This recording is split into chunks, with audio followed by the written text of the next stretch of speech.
Mira, estou aquí na aula virtual.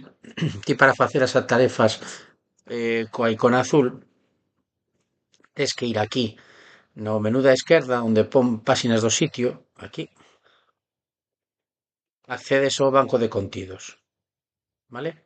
Unha vez que accedes dentro do banco de contidos, engades unha tarefa, aquí están todas as tarefas, aquí a vas a guardar aquí nestas, todo isto que hai aquí, e despois xa simplemente para subila.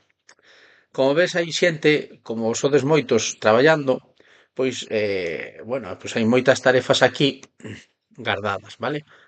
Sería bo que cando lle poñas o nome, poñaslle un título que o recoñezas. Si non, vaiche costar despois, porque están todas aquí mezcladas.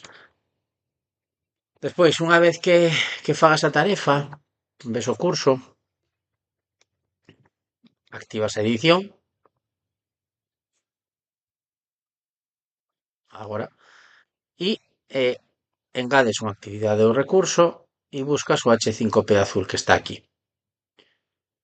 Vale, poñemos o título que queiras, bueno, que queiras, o que está estipulado no curso, non? Neste caso, e despois aquí, cando buscas o arquivo, en vez de enviar un ficheiro, pinchas no banco de contidos. E no banco de contidos vai aparecer pois todo o que temos no banco de contidos. Buscas o teu, o seleccionas, simplemente sería seleccionalo, e xa quedaría aí subido, darlle a guardar. Non lle vou dar a guardar para que non quede aí, pero ese sería o procedemento, vale? Veña un saudiño.